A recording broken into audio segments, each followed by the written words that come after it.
Thanks for tuning in to the Diaphragm Dynasty. Today I'll be covering a topic of a crossover sort because my Urban Scope podcast, I talk about hip hop specifically, but today I'll be talking about an artist that crosses over to hip hop and R&B and even pop in some degrees if you look at it close enough. But Ty Dolla Sign is one of the rare artists that crosses over to both genres. Now, I know you're thinking like some artists, they can hang out with other genres and do other stuff like that, but can they make their name in music like Ty Dolla can, like Ty Dolla Signs can? And there's only a few artists that you can put in that category that can cross over like that. Now, for what he does, the whole kind of gangster look with the R&B sound. There's only like four artists that can do that. You have your Nate Dogg's, you have your Chris Browns, you have your T Pains, and then to some degree you have Akon's. But strictly having that even balance like that, Ty Dolla is one of the few. Ty Dolla Sign is one of the few artists that can actually have a balance like that. Because Nate Dogg was the closest thing to it, which I covered him before already in my Urban Scope podcast. He was embraced in the hip hop culture because of his affiliation with the sets that he had, the set that he claimed, and things like that. So, but like, and Chris Brown is the same way, I believe. But T Pain, of course, is not. He's more R&B driven, even though he has a hip hop sound. And the same thing with like Akon. But Ty Dolla's had that equal balance of, is he hip hop or is he R&B? Because we know he has an amazing voice that you know that helps him to get to the level where he is. Because as a rapper, he wasn't that successful as just a rapper, or he wouldn't just be that successful as a singer. So it's all about the balance with him being able to maybe sing your hooks and then rap your verses, or vice versa. He's able to do that. But his content has a lot of diversity in it. Just not being able to sing about love, just like R&B is tended for, he gives you that hip hop vibe too. And what I mean by that, like the song or Nah, that one of the big huge songs he had, Paranoid, which was the song that ascended him to heights, probably above his even, realization or imagination. And then of course songs like Know Ya, um, exhibit this type of ability that he had, the ability he has to just transcend genres and transcend music. You can't just put him in a box and say he's one thing. He's multiple things. So Ty Dollars always has been able to do that. And that Free TC project, his debut album, had a lot of hip hop elements in it, with sprinkled in with R&B. But throughout his career, it's pretty much one and the same.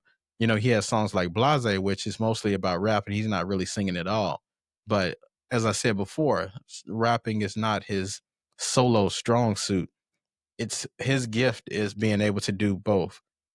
To so as for example, it's like a Deion Sanders almost, to where he's not the best wide receiver, but he's sufficient at it.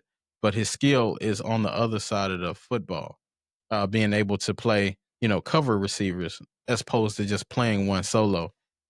So, and that's what Ty Dollars is. I think his gift is singing, but he can rap too, but his rap is not strong enough to be sufficient or be a superstar. His superstar is being playing both positions. And then he has amazing singing songs, or songs that's geared for R&B, like that solid song on his Free TC album with Babyface, which I don't know if Babyface wrote that song, but very classic song. If you haven't heard it, definitely check it out.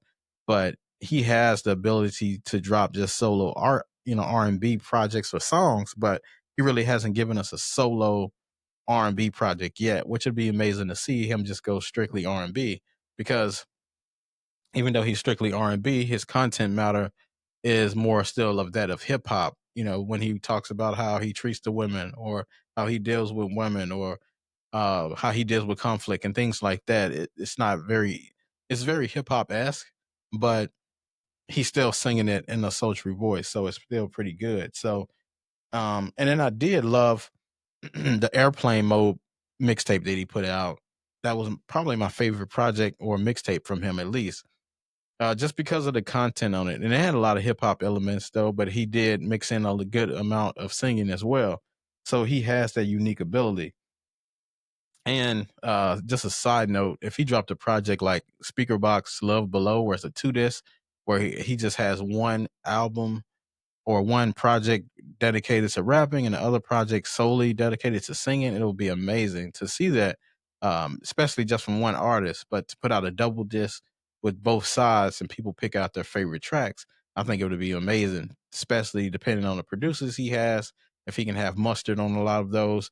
And then also, as features and songwriting and things like that, if he can mix it up, I think he has potential to still ascend in this game. I don't think he reached his musical peak yet. But and he has a new project called Tycoon coming in July, so it'll be interesting to see what the sound is on that, especially coming after the Vultures projects he's been working on with Kanye. He's gotten a little bit off his trajectory, I believe, with those projects because those projects are not seen in the same light as the Free TC project or projects he had before those Vulture projects. But if you're an artist, you're definitely going to want to work with Kanye just to get that experience, to get that clout under your name, or get not clout, but get that experience under your name to say, hey, I did this in my past and be able to, mark that off your list. So I don't blame him for doing those projects. I just think he got away from his artistry a little bit doing those projects. And he was a little bit muffled, or stunted on his growth a little bit with those projects. But when you think about his style, Ty Dolla's is essentially T-Pain mixed with Future. He has the Future type rapping ability, but he has the T-Pain type singing. But he sings better than T-Pain, of course, and he really doesn't need auto-tune. So it's a little bit different, but he doesn't need to be lyrical, is what I'm trying to say. But he can make hooks. And he explains a relatable story, kind of like the Paranoid story, which a lot of men probably have, or even women to some degree, have dealt with in their lifetimes. But I think he just needs to continue to keep the great resources around him as far as producers and writers and things like that, and just have a good team. And I think he still has room for growth and to ascend. But as always, until next time, I'll see you next time.